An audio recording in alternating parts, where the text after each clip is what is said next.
Bonsoir Michel Polaco, vous êtes journaliste et spécialiste de l'aéronautique et de l'espace. Alors on peut le dire, c'est une mission historique. Objectif, je le disais, le pôle sud de la Lune, région où ont été détectées des traces d'eau gelée. Quels sont les enjeux scientifiques de cette mission ?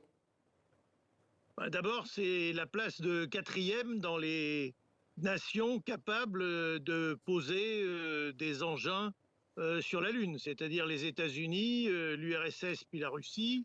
D'ailleurs, l'URSS, c'est pas la Russie, la Chine et maintenant l'Inde. Alors c'est vrai que l'Europe a participé à des missions américaines, mais globalement, ça veut dire que c'est la place de quatrième. Deuxièmement, les Indiens, c'est Chandrayaan 3, ça veut dire que 1 et 2, ça n'a pas été le succès espéré. Et maintenant, le pôle sud de la Lune, c'est vrai que tout le monde s'y dirige parce que il est probable qu'on peut trouver de l'eau. Et trouver de l'eau, ça veut dire éventuellement trouver les éléments pour fabriquer des carburants qui pourront servir à des missions futures, pour vivre sur la Lune, pour orbiter autour de la Lune, ou pour s'éloigner de la Lune et pour éventuellement fabriquer une station habitable sur la Lune.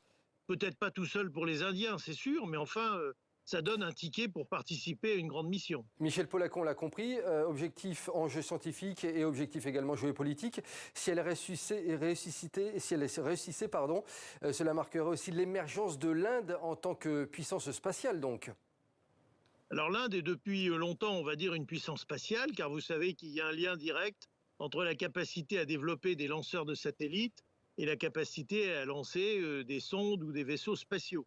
Donc l'Inde est capable depuis plus de 30 ans d'envoyer des missiles balistiques à longue portée. Donc elle est capable depuis plus de 30 ans, enfin pas loin d'une trentaine d'années, de lancer des satellites. Elle en a lancé pas mal d'ailleurs. Au début, elle utilisait d'ailleurs des moteurs de fusée d'origine française, qui eux-mêmes d'ailleurs sont souvent, étaient d'inspiration allemande. Vous savez que tout est parti des moteurs des V2 allemands et qui ont permis de développer les fameux moteurs à turbopompe qui sont toujours les moteurs utilisés dans la conquête spatiale partout dans le monde, sauf pour les propulseurs à poudre, bien sûr. Donc les Indiens sont depuis très longtemps en marche pour l'espace. Aujourd'hui, ils ont une capacité de lancement de satellites assez gros, pas très gros, mais assez gros, soit en orbite autour de la Terre, soit en orbite géostationnaire.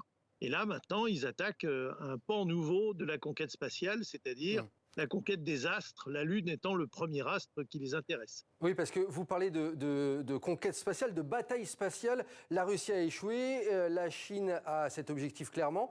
On voit que c'est en train de se jouer dans l'espace actuellement, ce jeu entre ces grandes puissances. Alors, il y a beaucoup de choses qui se jouent dans l'espace. D'abord, vous ne pouvez pas dire la Russie a échoué. N'oubliez jamais que l'URSS a lancé toutes les sondes qui ont permis de découvrir la Lune à l'origine, Luna 1, Luna 2, Luna 3, jusqu'à Luna 16. Puis les Américains sont arrivés avec les missions Apollo. Depuis, les Russes ont quand même tiré plus de 2000 fusées Soyouz et ont permis aux Américains pendant 10 ans d'accéder à l'espace. Enfin, les Russes, les Soviétiques d'abord et les Russes ensuite. Enfin, là, c'était les Russes. Donc, si vous voulez, les Russes ne sont pas en bordure. C'est pas parce qu'ils ont le Luna 25 qui a échoué que ce sont tous des échecs. Et d'ailleurs, n'oubliez pas, les Américains, avec Artemis 1, les 2 premières missions ont été des échecs. Les Chinois ont eu des échecs. Les Européens ont eu des échecs. Tout le monde a eu des échecs. Donc, faut regarder ça avec une certaine mesure. Maintenant, c'est vrai que dans l'espace se joue d'une part la capacité à continuer l'exploration et à montrer sa capacité technologique, mais aussi la guerre, parce que aujourd'hui, les pays puissants comme la Chine, la Russie ou les États-Unis lancent dans l'espace des satellites capables de se désorbiter, capables d'aller espionner d'autres satellites, probablement d'ailleurs capables d'aller les détruire. La Russie, les États-Unis et la Chine ont détruit des satellites avec des missiles. Donc vous voyez, la guerre dans l'espace, elle a commencé. Merci beaucoup Michel Polaco, c'était vraiment très intéressant. On va suivre bien entendu cette mission dans les jours à venir. Merci à vous Michel Polaco.